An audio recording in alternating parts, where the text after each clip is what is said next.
Hey everyone, this is a long overdue update of the life here in the countryside. It's been pretty much a year and a lot of things have happened during that year, during that time.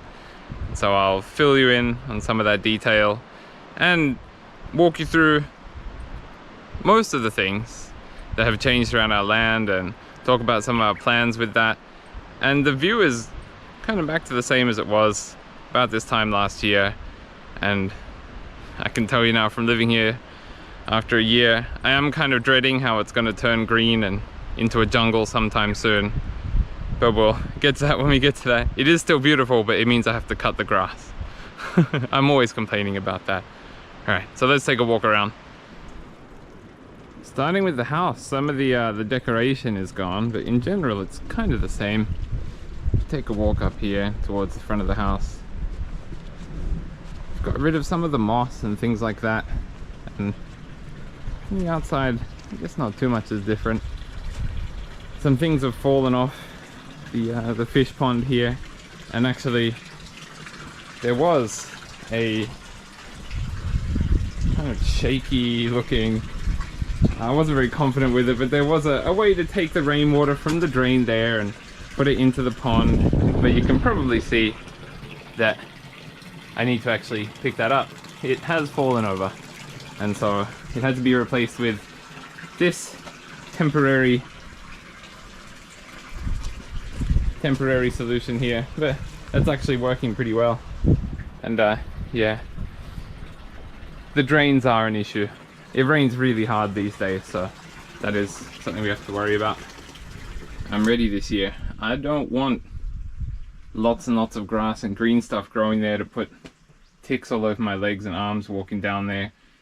And I do hope to fill this rock wall with concrete this year. We'll see how it goes, but I really want to try and stop this being a tick zone. You can start to get a hint of up there how I've put some of the grass stopping sheet up there as well.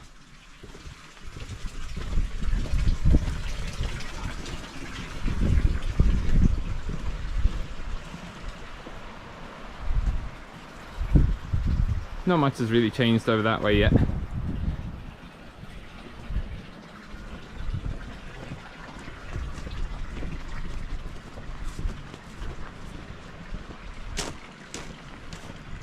The front of the house is pretty much the same, though we do have a special guest now because we have a massive deer problem, and so it's kind of satisfying having that there. Send a message to the rest of them. Same with this very special charm from a shrine that's devoted to wolves. So the rest of the front of the house is mostly the same.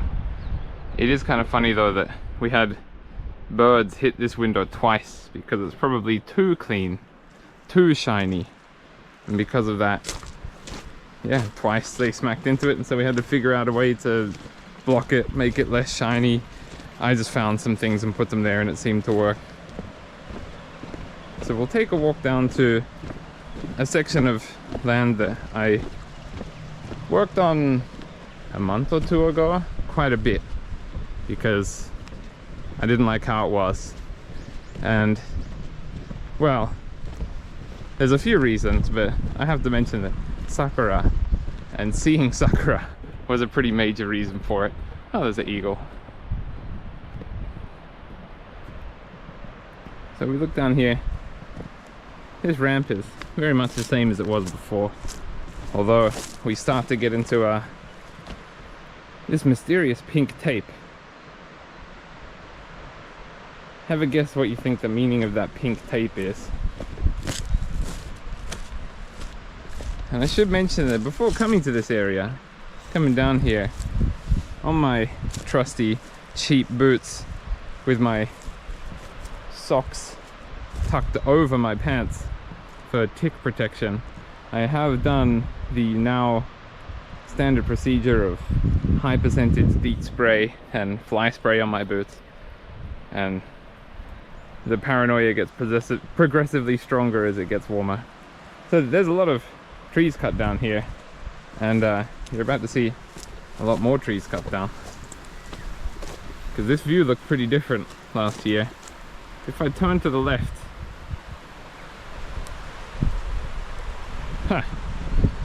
all the bamboo is gone.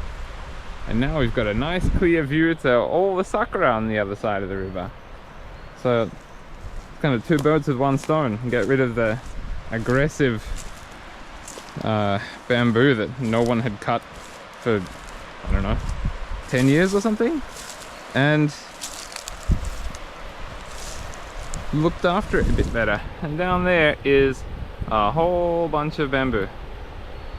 I can show from another angle, but that was a pretty big deal, going down there and cutting all that. That was huge.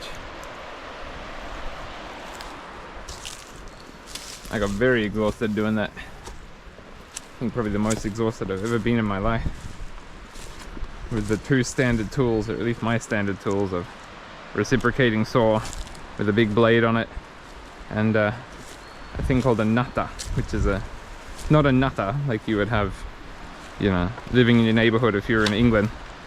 This is a nata, kind of a Japanese machete, I guess. So as we come down this very deer poo covered hill, this was thick bamboo forest, and it was not the best for the land, really. It's too much. I don't know if you'll be able to see that, but in the middle of the screen there you can actually see the river now as well directly, which is pretty cool. But yeah, I've found that after cutting down the bamboo, I mean, half the point of doing anything here is controlling what the shika deer are doing, because the deer are honestly terrorists against the land. They'll make your land crumble, they'll destroy things, they'll eat your crops or whatever. We don't have crops much for them to eat, but they're just destroying our land, our neighbor's land too. So a lot of this is kind of undo the damage of the deer. And I mean, the deer are very much still around, but hopefully through some of this they can't damage stuff so much. I do regularly eat the local deer now as well, which is nice. I just wish it sent more of a message. Alright, coming back up without falling down, stepping through all the deer poo. You have a walk around the side here, past the mysterious smell of something that's died around this area that I can't find, or it's maybe these trees that smell like that. Not sure, but in this area you can see I've trimmed the trees quite a bit. Part of the reason for this was that the deer, in walking around these trees, were starting to really damage the land on the top of the rock walls and edges of sharp dirt hills, dirt cliffs, not sure what you'd call that. We also want to use this area for something else, but yeah, honestly the first reason for me was just stopping the deer from destroying everything. So I've cut down a lot of things and I've found some use for the branches, but I need to get rid of the leaves. The leaves are a bit annoying. And you can actually see here, hopefully you can see it on camera, but we've had a lot of rain, the ground is pretty soft, and there's actually pretty fresh deer footprints. And that's all we're getting around here this year, even, is just deer. We haven't really got many of the kamoshka, the other type of Japanese deer, I guess. We haven't really had much of that. We've just had deer. And there's no monkeys anymore here. It's just deer. And it's not good. And it's turning into that kind of everywhere. So yeah, more and more while I've been here, the deer have become a problem. Over there is kind of the same. There's ume trees and things like that. And more animal tracks. And the animal tracks have spread out as I've tried to give the deer more options for ways to get somewhere, so they stop making our land crumble down towards the river bit by bit. But they are doing something that this is probably not unique to our area, and especially is not unique to our land, but If we look down here, you notice there's like a decaying jacket or something there.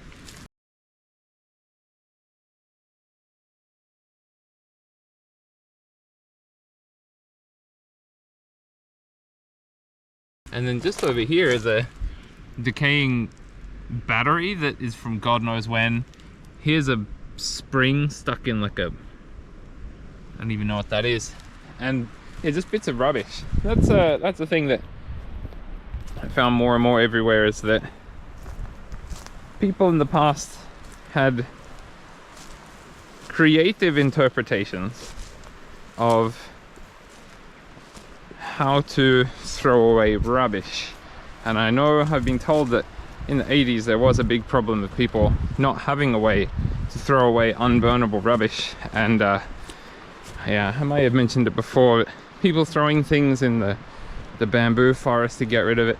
It happened, but they also just threw it wherever sometimes, and in not very long you'll see a funny example of that, of one of the 2 ceramic toilets that we found that at the moment is in a spot purely because it's funny. So we keep walking down this way over the edge here. It's still jungle down that way, but we will cut that eventually and use it for something. But the main bit of work has been up the top here, where we've cut a lot of this shikimi down. It's spiritually religious for Buddhism, but there's 2 types of religious tree really. This is one of them. We have too much of it. So yeah, we cut it all down this top part, and I cut it down in another bit just over there. But the roots, the stumps are so strong on these. They're just not, they're not going away. At least I drilled holes in the top of a lot of them to try and kill them. It seems to have at least stopped them from putting out shoots, but yeah, they're probably not going to biodegrade anytime soon. We're thinking of trying to make charcoal on top of them and kind of burn the stump, turn it into charcoal at the same time. Hopefully works. If not, I may just go at it with an axe, chop it up. And anyway, here we're thinking of doing some tree crops, so there's a chance we can just grow the tree crops in between those stumps. If we spin around here, there's our garage and some more of that pink tape, mystery pink tape. And we've got some wood piles here from a floor that we ripped out of the house, and some free wood that we got, which it was intended to be firewood, but it's actually turned out pretty useful for quite a few things. It's not very straight. Looking up there, we've got quite a bit of the top section of dried bamboo. And now I'll give you the spoiler for the pink tape and a lot of the things you see around. It's all to stop deer. You probably guessed before, but it's to stop the deer. And up here I've got bamboo across the ground in a pattern that I've seen around a lot and I've started using, where you use it as a really nice natural resource to shove it full of random things, and you start catching the dirt when it starts trying to erode down the hill. You essentially build kind of a step out of natural materials, and it does help to encourage things to stick around, because the deer are just destroying this hill. You can see some more of the kind of top part of the bamboo here just randomly shoved in. It's surprisingly good so far at stopping the deer, because it's just pointy and annoying. So far that's one of the best things I've found to stop them, is this pointy annoying things. So it's just kind of, it hurts them a little bit to jump through. There's a toilet. Here's some bamboo that I've cut down and got it drying out here and becoming more useful day by day. Here from the top you can start to see some of the bank retention that I'm trying to do. It's a bit of a experiment really. We'll see how that goes, but no one really looked after that for 10 plus years, so things were not in a very good condition. And I have trimmed some more of the bamboo in this area, and there's a spot there where you can see some creative ways to stop the bamboo falling on this very annoying power line. that goes along here, and I will be doing something about that sometime soon. And there's a pump there that is not used anymore, which is connected to the 100 volts live annoying wire. Yeah, so this spot here had a big landslide in the past. They put this tank here, and then this area was all rice field a long time ago in the past, which is why it's so flat, waterlogged, and prone to landslides, which is not so good. See, this area here was pretty freshly cut. It's that shikimi tree, and I've after doing research and throughout the year finding like star anise style seed pods all over the place, and I thought, wow, do we have some kind of natural star anise that we can use growing around here? And so I looked it up and everything, and no, it's pure poison. The Japanese shikimi, the religious tree, is star anise. It looks like star anise, it smells like star anise, but if you ingest it, you'll die. So yeah, I wouldn't recommend that. It gets accidentally introduced to spice mixes sometimes, and people have seizures and die. So that's not good. Yeah, anyway, so you can see here there's a concrete edge on the side of this this rice field here. Kind of no one knew about that except me, until I started digging it out and trying to rebuild the bank here after recently the deer crumbling a lot of this hill, and after many years of rain and things, it just got, yeah, it just started falling off the mountain, and that's not good for the road at all. So that's what I'm trying to do there. I will expand it out. Everything's an experiment, we'll see how it goes. But that's just a place that got progressively worse as the year went on because of the deer. This spot as well, you can see like big bunches of rock shoved in there. That's to fill holes that the deer smashed up with their feet. The rain took it away, and now the dirt's gone. So that's a pretty common pattern.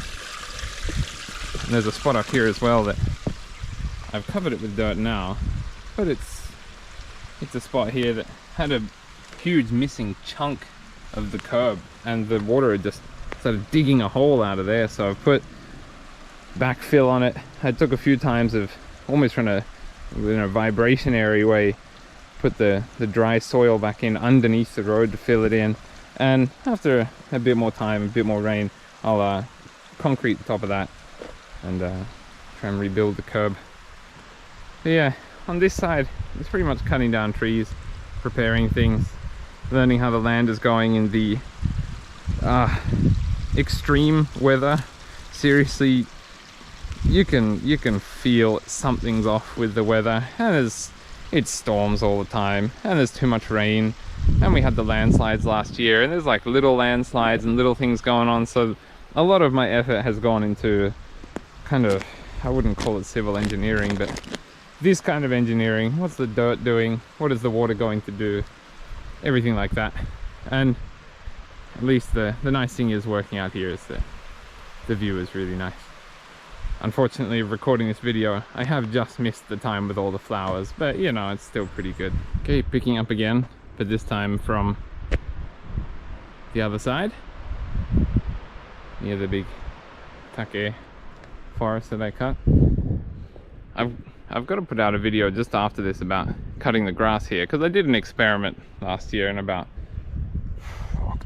September I think, about different ways to cut the grass, and yeah, I've been of course learning about that and the best times to do it. But the big issue on this side is of course water and drainage and deer.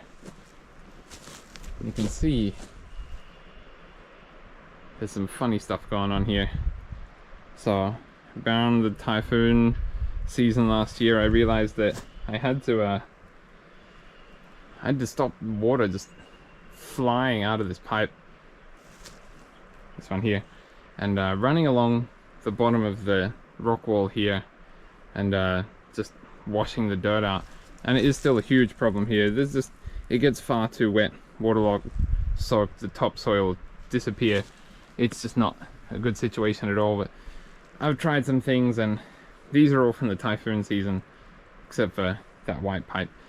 Just trying to slow the water down. I will hopefully even change that today.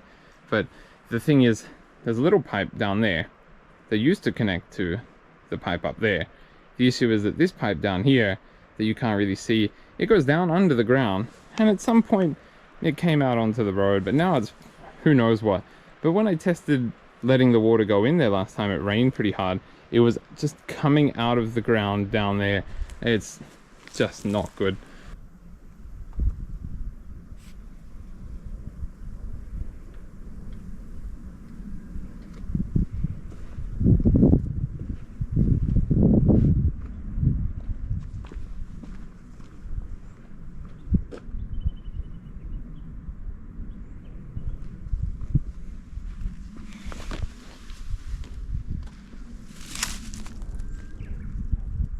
So not good.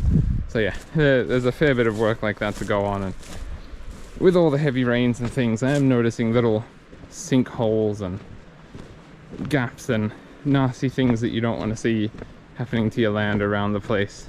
And yeah, a lot of that can be blamed on, first of all, well, I mean, reason 1 or 2 are about even. It's the deer and how much it's raining.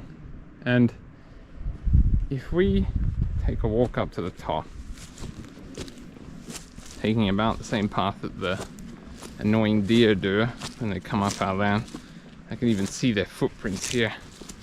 Their annoying little footprints. Stepping over a big pile of deer poo and trying not to tip over a rock. You'll see, hopefully you'll see some fairly extreme damage to the hill here. That's from the deer, Shika deer. Our neighbour's done some good work trying to stop a lot of that damage, but I mean, it's not good. Hey, this big rock, that wasn't there before. I really don't think that was there before. This big rock, I don't remember that being there before.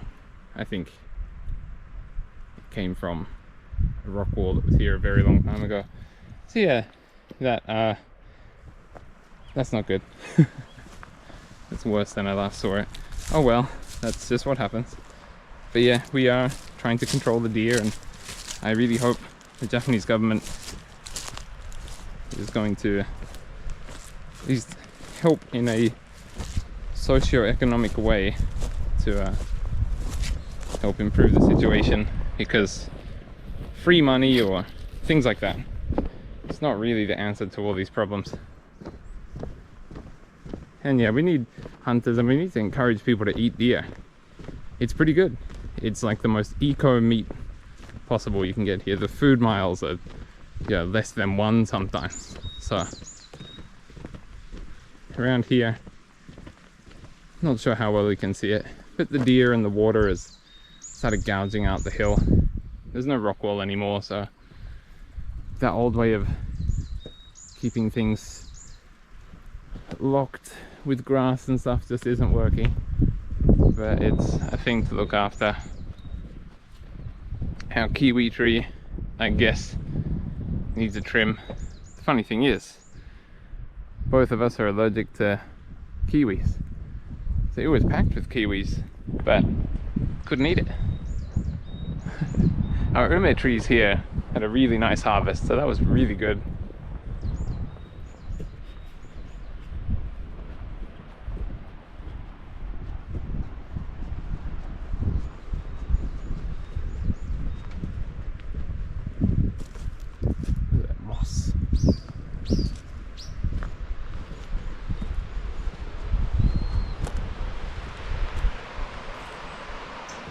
So now we're on the side walking towards one of the rivers that's touching our property. This is the more quiet one, the nicer, smaller one.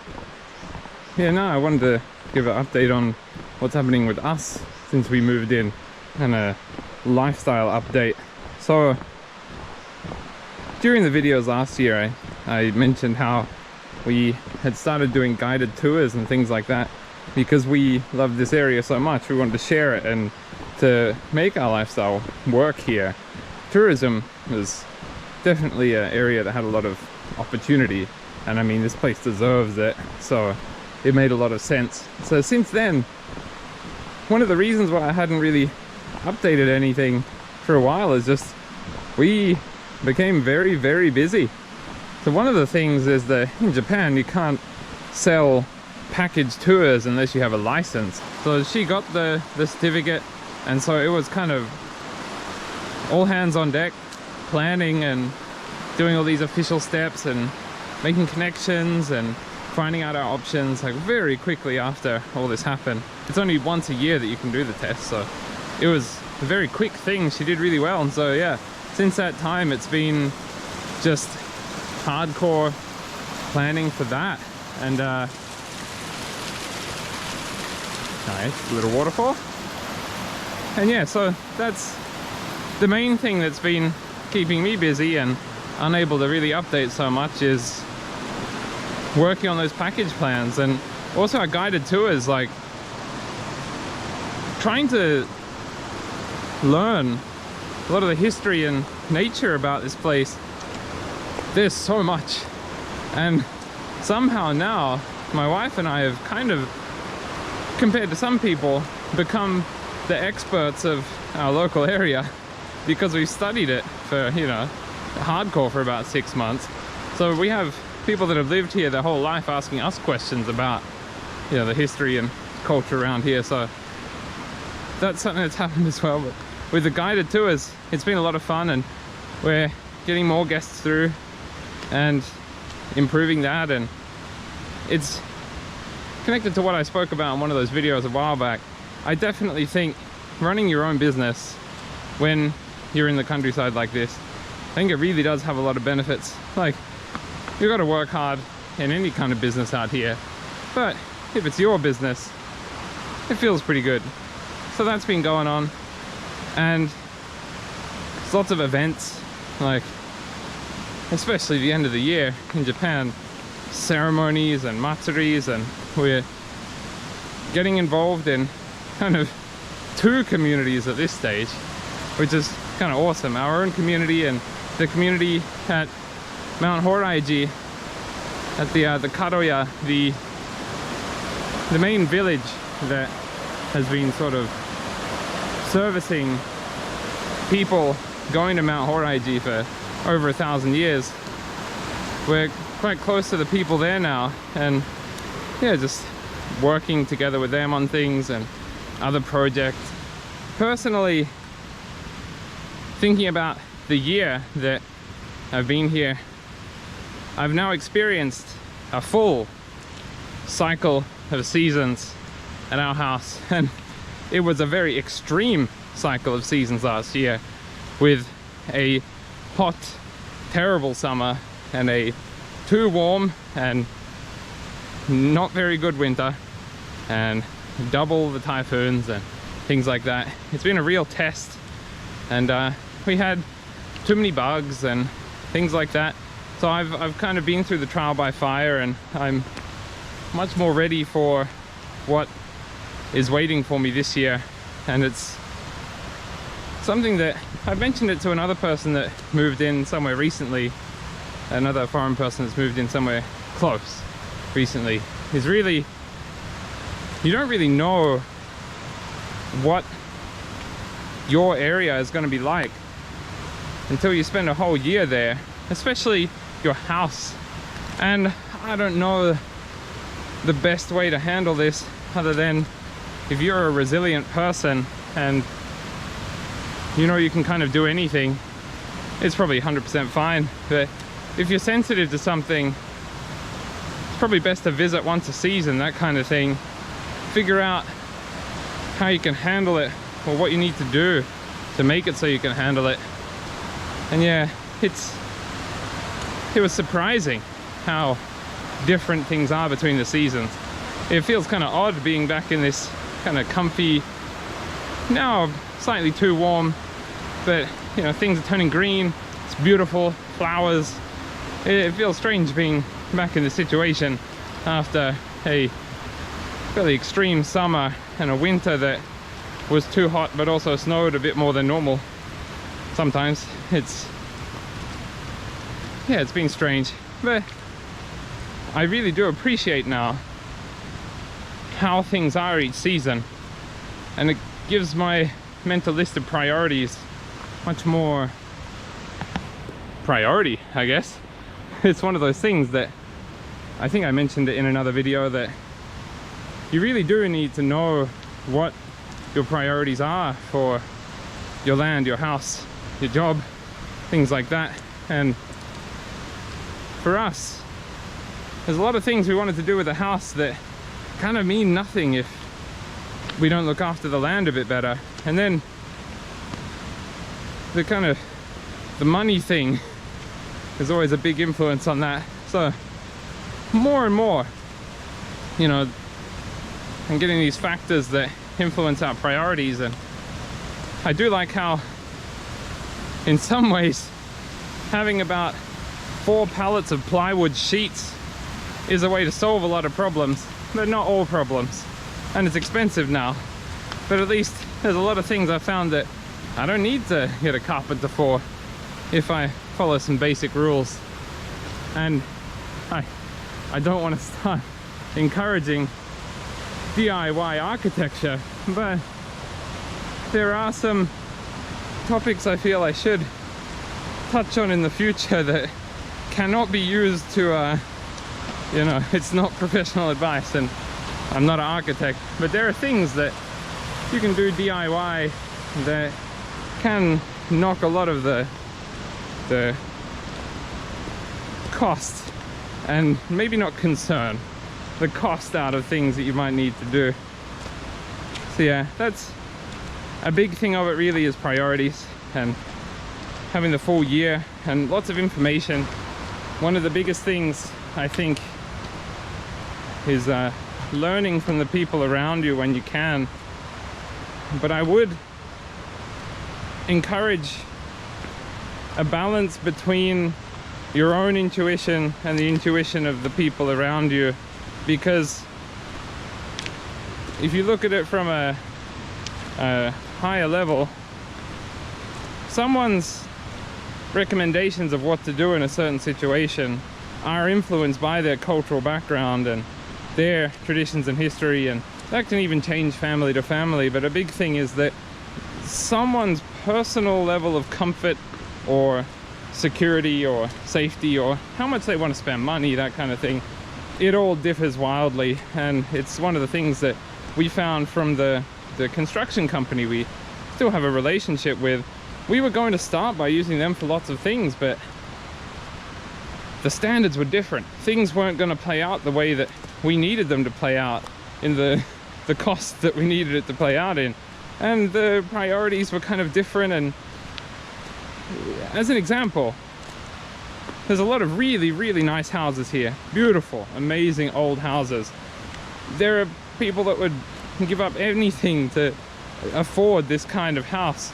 But to use the example of a European family that visited a house like this, they were not super comfortable because the sliding front door, it couldn't shut 100%. There was a little gap there.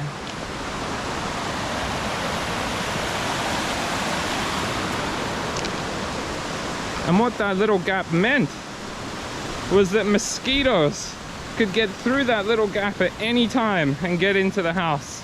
And this is in summer in Japan, so I mean, there was no shortage of mosquitoes. And situations like that were a bit of an eye-opener, where it's not just me, and thankfully for my wife to realize too, it's not just me that's very korowari, as they say it.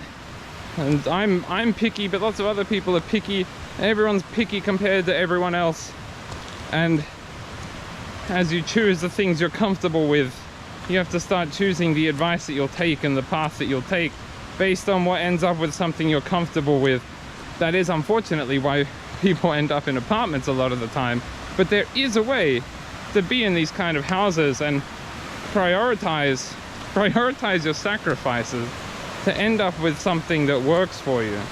So that's kind of the way I've been thinking, and the approach I've been taking is I'm doing some new things that some people wouldn't recommend, but everything's an experiment, because everything's an experiment anyway. And the people giving me advice sometimes are living very different lifestyles to me that are looking for different things. So what they are going to suggest is going to lead into, for example, something more comfortable or something more expensive or something that's more traditional, when I'm looking for something that's more in my direction. And I do think that having a basic understanding of electricity, gas, plumbing, basic carpentry, basic house construction, drainage, like, I wouldn't call it civil engineering still, but something in that area, understanding these things has been very, very beneficial for a lot of the lifestyle stuff here, and especially for making choices about what we need to do and when we need to do it. Let me know if you have any questions, and I really hope the beautiful river noise is not too loud, but let me know if you have any questions about what I've been talking about. And it is still kind of high level what I'm saying here, but the main point is that the learning experience never stops. But after 1 year here, I do think you can figure out quite a lot, and it all pretty much comes down to priorities and you learning about your land and your lifestyle, how you want it to be, and figuring out your small business at the same time. We started doing markets as well, by the way. So we're doing tour guiding and package tours, but also markets here, and trying to encourage people to support local small businesses and things. It's busy in a pretty good way. It feels satisfying. But yeah, figuring that stuff out while you're figuring out your land, it's a lot better than an office job, I'll tell you that. Alright, I'm going to walk up this steep hill. Let me know if you have questions, and thank you for watching.